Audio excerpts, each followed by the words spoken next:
siguiendo con la lista de oradores, tiene la palabra el senador Vergara.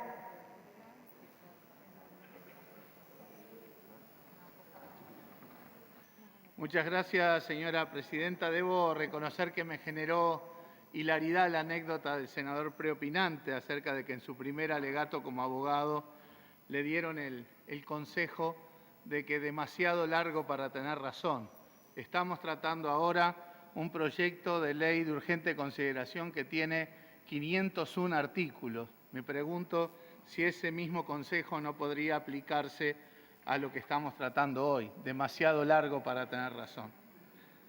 Señora presidenta, nos queremos referir justamente al proyecto de ley que el Poder Ejecutivo ha enviado con la declaración de urgente consideración y en particular a la moción que promueve el Frente Amplio de que al amparo del artículo 168 se deje sin efecto la misma y eventualmente pueda ser tratado en el trámite normal de las leyes.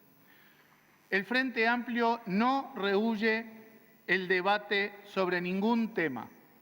Que quede claro que estamos dispuestos a tratar y debatir todos y cada uno de los temas propuestos en esta ley ómnibus que propone el Gobierno. Queremos que eso quede claro. Por razones de tiempo me voy a concentrar en aspectos generales, sabiendo que mis colegas de bancada ampliarán y complementarán también con aspectos más concretos del contenido de esta propuesta. El proyecto que estamos recibiendo violenta todos nuestros sentidos y sobre eso es que queremos avanzar en esta intervención. Como no podía ser de otra manera, vamos a desarrollar brevemente los 5 sentidos que generan la convicción de que es imposible aceptar la declaración del tratamiento urgente en esta instancia. No dudamos en considerar que este envío constituye un uso totalmente abusivo del régimen de urgencia. En primer lugar, el sentido jurídico, que incluye tanto las posibles inconstitucionalidades que el proyecto implica, como los riesgos a las certezas jurídicas en un cúmulo muy grande de aspectos relevantes de la vida cotidiana de uruguayos y uruguayas. Ya destacados juristas, y algunos ya se han mencionado aquí, se han expresado con relación a la inconstitucionalidad del proyecto de ley de urgente consideración, profundizando razones que hacen a las formas y a la sustancia de la declaratoria de urgente consideración previsto en el artículo 168 de la Constitución de la República. Han planteado con claridad que la declaratoria de urgencia no es un acto discrecional del Poder Ejecutivo, sino que el mismo debe poner de manifiesto una urgencia razonablemente existente. Dicho en buen romance, el Poder Ejecutivo no puede inventar o generar artificialmente una urgencia para incidir en el tratamiento legislativo. Por algo, la Carta Magna prevé que el Poder Ejecutivo no puede enviar más de un proyecto de ley de urgencia simultáneamente y no puede declarar de urgente consideración las leyes de presupuesto ni las que requieran mayorías de 3/5 o 2/3 de votos, reafirmando que la posibilidad de la declaratoria no es un cheque en blanco.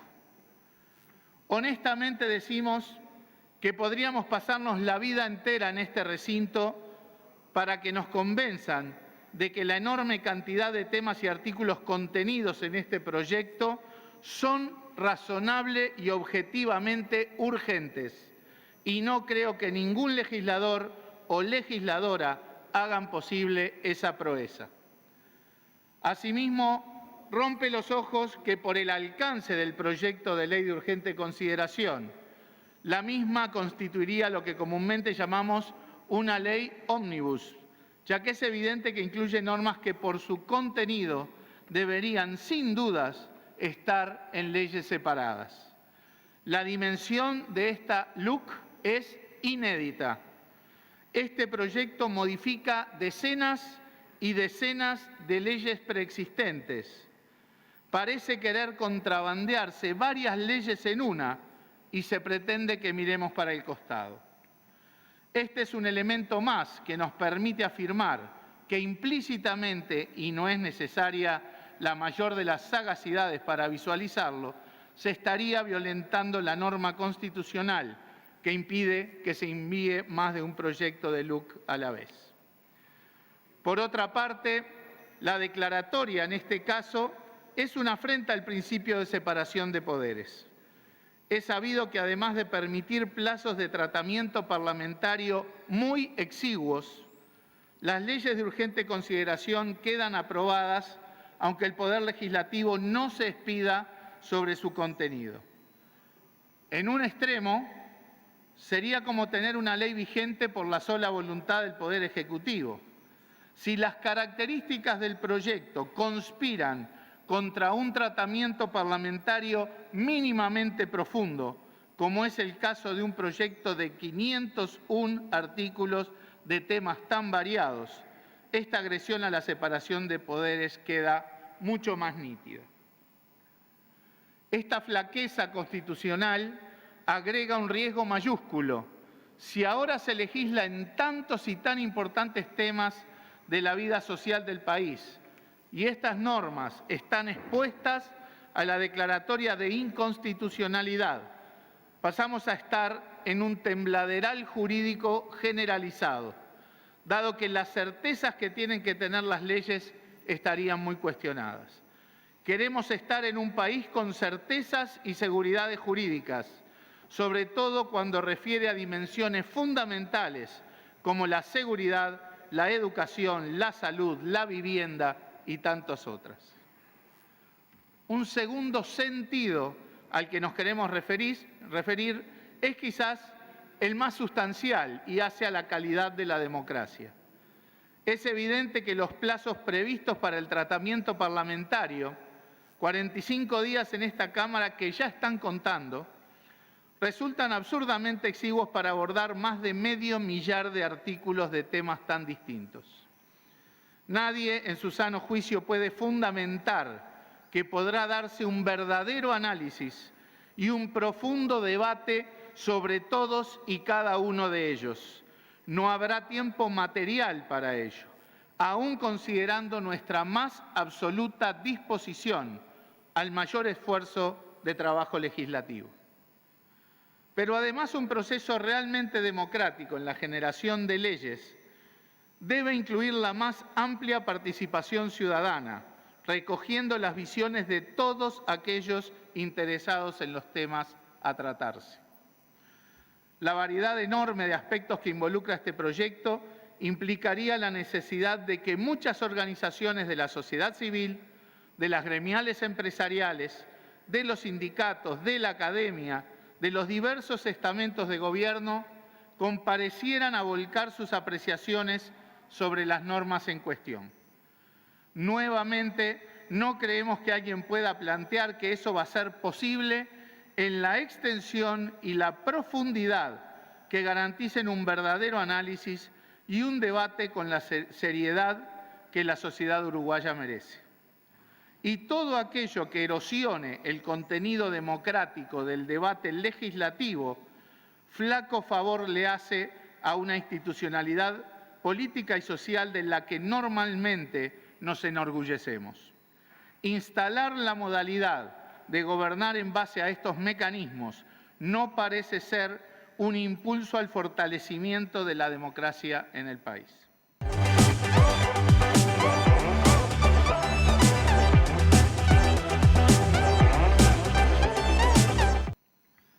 En tercer término, si bien ya lo consideramos a la hora de fundamentar la inconstitucionalidad de esta potencial ley de urgencia, queremos enfatizar los cuestionamientos en clave del sentido de la urgencia. Nuevamente, no hay forma de fundamentar la urgencia de todos los contenidos del proyecto, independientemente de su importancia para el desarrollo y la convivencia social. Porque de lo que hablamos acá es de urgencia en el sentido del tratamiento parlamentario, sin desconocer que muchos de estos temas requieren avances en tiempos próximos. Y para trabajar sobre ellos estamos más que dispuestos. En las circunstancias actuales, no cabe duda de que las urgencias están en el combate a la pandemia, en la salud de los uruguayos y en mitigar sus impactos económicos y sociales. Como lo ha planteado el Frente Amplio en innumerables ocasiones, todos debemos poner nuestro foco en la emergencia sanitaria y en tomar medidas que reduzcan la destrucción de capacidades productivas, que mitiguen la pérdida de empleo, de evitar que los trabajadores y las empresas caigan en la informalidad y que tantas familias caigan en la pobreza. Queremos que le llegue el alivio a esas 300.000 familias que hoy viven en la mayor vulnerabilidad sanitaria, económica y social. Esa es la urgencia de hoy. Lo urgente es la gente. Reitero, estamos dispuestos a discutir todos y cada uno de los temas incluidos en el proyecto, pero a través de los mecanismos normales que aseguren su mayor legitimación democrática. Somos una oposición responsable y nuestra prioridad es la salud y el bienestar de los uruguayos y las uruguayas. Desde un punto de vista político, quizá la urgencia la tenga el Gobierno para aprobar todas estas normas a la brevedad, aunque no respeten un proceso de profundo debate parlamentario. Quizá sienten la fragilidad de una coalición que ya muestra flancos débiles, con posiciones muy diversas y hasta antagónicas.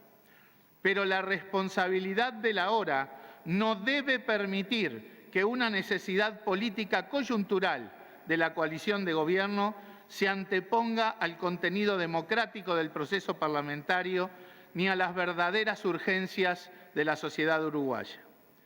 Porque las garantías que da un profundo tratamiento parlamentario al contenido de la democracia solo pueden limitarse por una urgencia real y no por urgencias creadas ficticiamente para satisfacer objetivos de otra índole. En cuarto lugar, me voy a referir al sentido de la oportunidad, aunque más bien debería decir al sentido de la inoportunidad. Obviamente está asociado a lo que acabamos de plantear, que lo prioritario está centrado en el combate a la pandemia y sus efectos perversos en la sociedad toda. Antes de la pandemia ya decíamos que no correspondía el envío de un proyecto de esta naturaleza, porque iba a ser imposible tratarlo adecuadamente. Bueno, pues mucho peor es la situación ahora, en un escenario de restricción de la libertad ambulatoria y las exhortaciones a no circular socialmente. Las posibilidades de escuchar las voces de la sociedad se ven aún más limitadas. Tampoco se ve la chance de que haya expresiones populares en la calle o en las plazas. Lo que se propone es modificar normas legales relevantes en seguridad, educación, economía, vivienda, agro, adopciones, innovación, medio ambiente, comunicaciones, formas de funcionamiento del Estado, etcétera, etcétera, prescindiendo del espectro amplio de opiniones que una sociedad madura como la uruguaya necesita expresar. El quinto es el sentido de la perspectiva estratégica e ideológica. El propio Gobierno manifiesta su convicción de que el mundo no será el mismo luego de dominada la pandemia actual. Se habla de la nueva normalidad.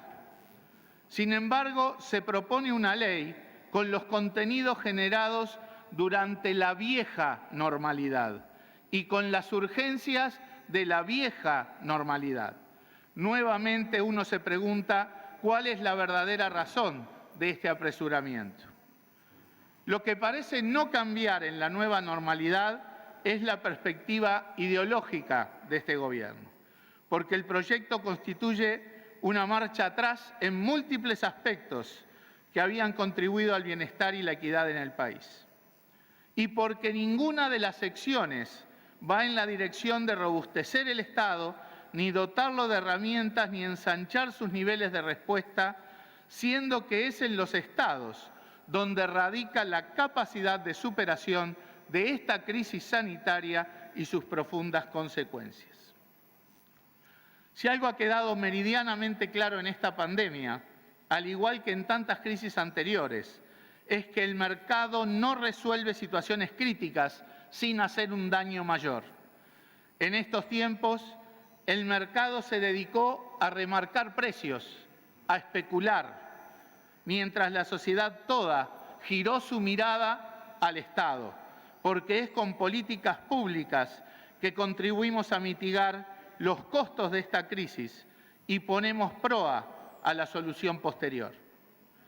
Y eso está siendo posible en Uruguay porque había un Estado con fortalezas, muchas construidas históricamente, claro que sí, y otras construidas en los últimos 15 años. Y sería mezquino no reconocer ninguna de las dos cosas.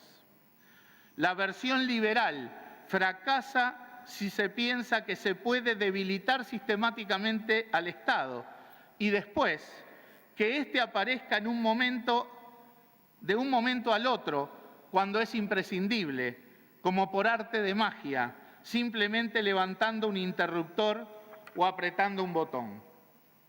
Acá no hay magos, acá hay construcción de institucionalidad que no debemos debilitar. Es claro quiénes se benefician y quiénes no con esta propuesta, tanto en general como en particular, porque pululan en el articulado temas tan específicos que parecen escritos con intereses concretos en mente. Se habla de que muchas propuestas se realizan en aras de la libertad, pero lo que yo interpreto está lejos de esa visión. Más bien el proyecto contiene ingredientes que debilitan las libertades, como en el tema de la seguridad o de la acción sindical, o que en todo caso las trasladan de unos agentes hacia otros, perjudicando a los asalariados o facilitando prácticas de lavado de dinero. Vale decir que el mecanismo de la urgente consideración fue pensado en una antiquísima normalidad y deberíamos revisar su propia existencia, habida cuenta de que el sistema político uruguayo ha generado múltiples herramientas que permiten la deliberación y la cooperación con resultados razonables en términos de fortaleza institucional. No debemos ceder a la tentación de que en aras de una eficacia efímera se debiliten bases fundamentales del relacionamiento político y social del Uruguay. Como se verá, señora presidenta, los 5 sentidos se ven avasallados con la forma y los contenidos de este proyecto de ley de urgente consideración. Y valga la referencia, esto no tiene sentido, entre otras cosas, porque está ausente el menos común de los sentidos, que es el sentido común. Y como decía el poeta francés Max Jacobs, muerto en el campo de concentración de Drancy en 1944, el sentido común es el instinto de la verdad. Por estas razones, y las que sumarán mis compañeros y compañeras de bancada, es que fundamentamos la moción de que el proyecto de 501 artículos enviado por el Poder Ejecutivo no sea tratado en el régimen de urgente consideración. Se lo debemos a la Constitución y a la oportunidad, se lo debemos a las verdaderas urgencias de la sociedad uruguaya, se lo debemos a la democracia que tanto valoramos y nos enorgullece, se lo debemos al sentido común. Muchas gracias, señora presidenta. Gracias a usted.